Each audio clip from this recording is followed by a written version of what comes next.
Bonjour et bienvenue à tous et à toutes dans ce journal hebdomadaire pour le Tibet cette semaine. Je suis Pema Tsawang avec une nouvelle édition d'actualité sur le Tibet. Ça s'intitule Le Dalai Lama et l'administration centrale tibétaine. Voici les titres de cette semaine.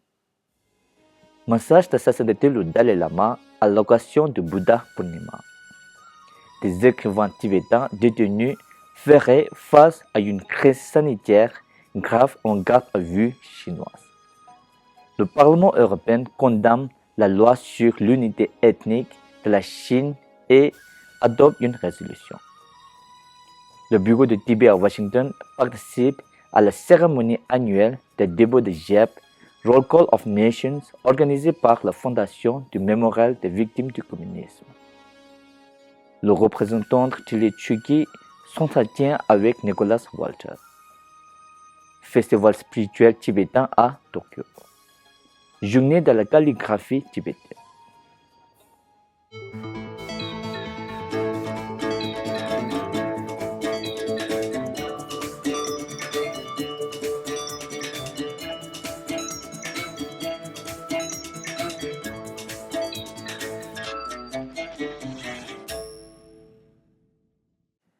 Sa sainteté le Dalai Lama a adressé un message aux fidèles et à ses disciples à l'occasion de la fête de Bouddha Purnima, transmettant ses salutations et ses prières à la communauté bouddhiste mondiale à l'occasion de cette commémoration de la naissance, de l'illumination et du parinirvana de Bouddha Shakyamuni.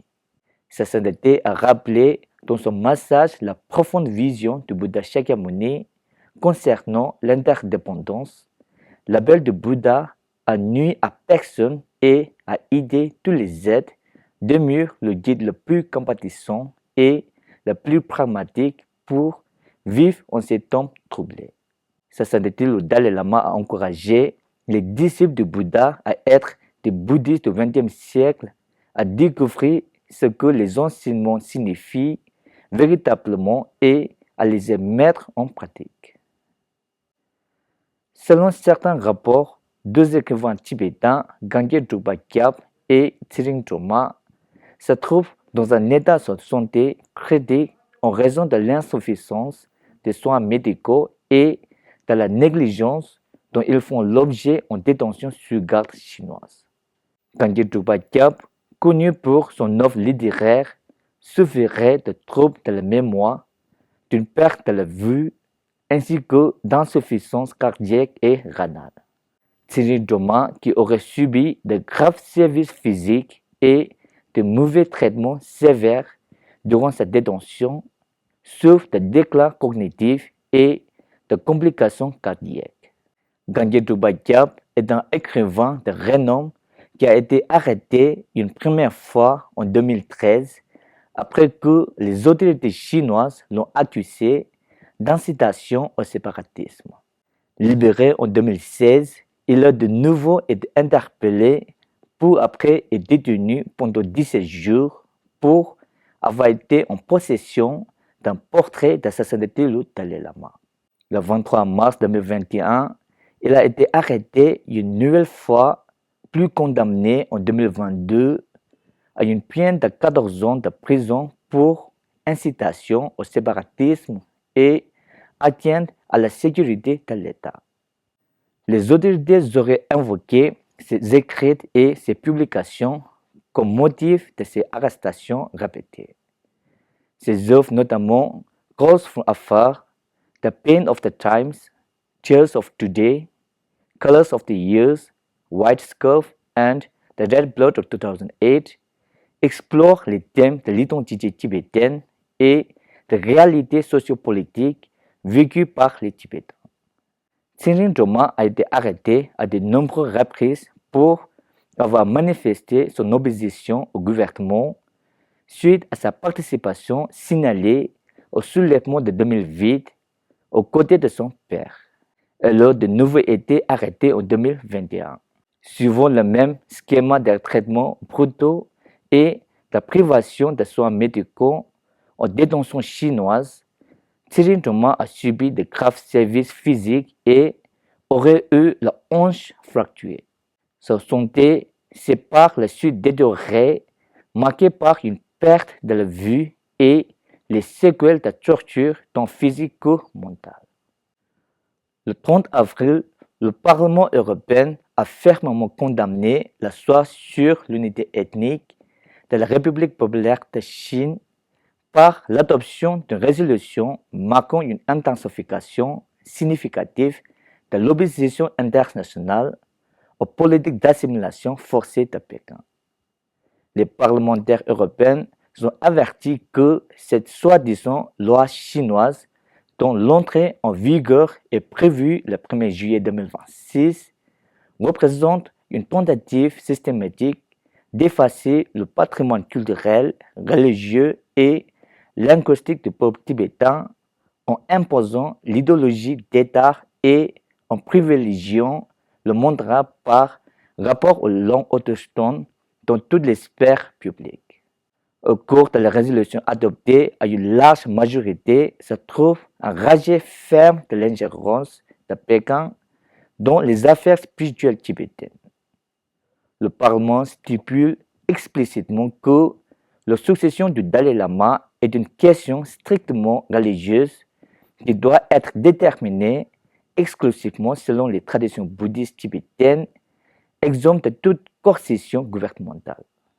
En outre, la résolution appelle à la libération immédiate et inconditionnelle des prisonniers politiques, notamment le 11e Panchen Lama Gintu Nyima, ainsi que Chokchul Dorje Rinpoche et Palden Yishe, dont la détention demeure un sujet de grave préoccupation internationale. La résolution préconise l'activation du régime mondial de sanctions de l'Union européenne en matière de droits de l'homme à l'encontre des responsables chargés de l'élaboration et de l'application des politiques répressives au Tibet. Lors de son intervention après le débat, la commissaire Aja Lahib a exprimé la grave préoccupation de l'Union européenne concernant la situation des droits de l'homme au Tibet et a réaffirmé l'engagement indéfectible de l'Union européenne en faveur de la liberté religieuse des Tibétains.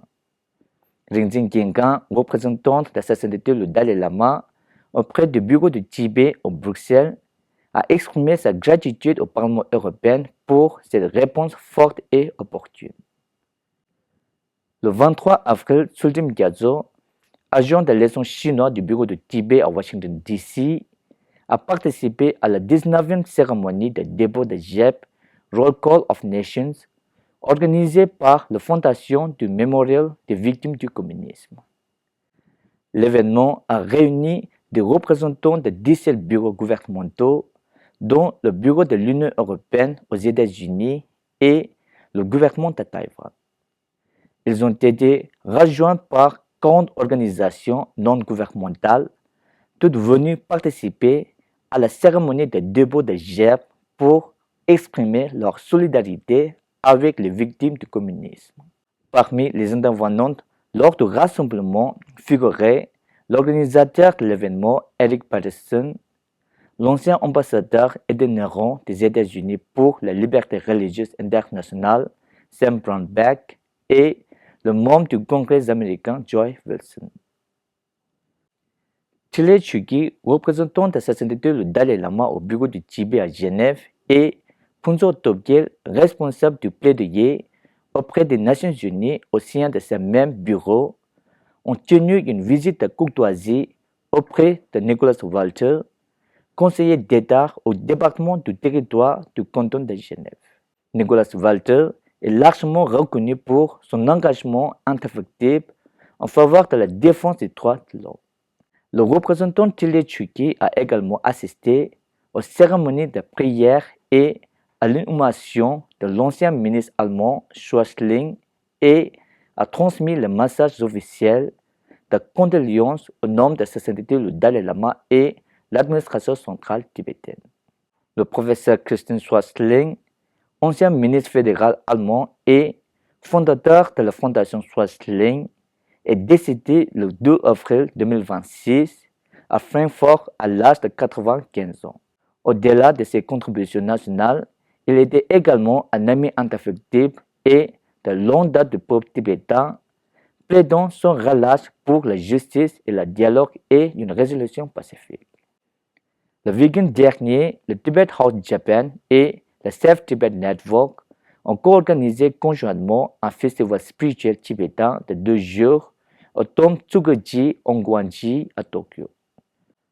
Le festival proposait une exposition de photographie sur sa sainteté le Dalai Lama, des conférences et des présentations données par des chercheurs et des professeurs sur des thèmes liés aux relations Tibet et Japon, au bouddhisme et aux enseignements de sa sainteté le Dalai Lama, ainsi que des danses culturelles tibétaines, des stands de cuisine et des brochures d'information.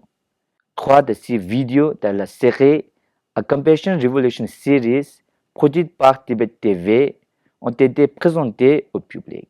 Le film documentaire interne de Tibet TV, réalisé en l'honneur du 90e anniversaire de sa sainteté le 14e Dalai Lama et pour marquer l'année de la compassion, ont été projetés à Dharamsala le week-end dernier. Plus de 300 personnes sont assistées à cette soirée de projection. Le 30 avril marque la journée internationale de la calligraphie tibétaine. À cette occasion, le musée du Tibet de l'administration centrale tibétaine, en collaboration avec le monastère de Palbung Sherab Ling, a organisé une exposition d'œuvres calligraphiques, canoniques, ainsi qu'un atelier de calligraphie. Le choix de cette date revêt une importance symbolique. L'écriture tibétaine se compose de 4 voyelles et de 30 consonnes. Par conséquent, le 30 avril, le 30e jour du 4e mois, a été choisi pour représenter ces éléments fondamentaux.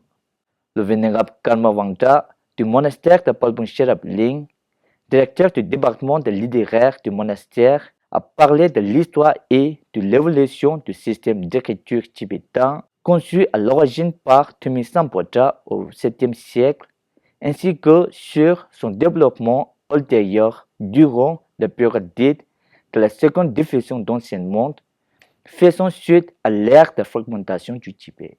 Jodé Bertmacher, concepteur de caractères et chercheur indépendant belge, a présenté un aperçu de l'histoire et de l'évolution des machines à écrire tibétaines et de la création typographique tibétaine, retraçant le développement depuis le début du XVIIIe siècle dans le contexte occidental jusqu'aux polices numériques et systèmes de conception modernes utilisés aujourd'hui. C'est tout pour cette semaine. Merci de votre suivi. Tibet TV à la semaine prochaine.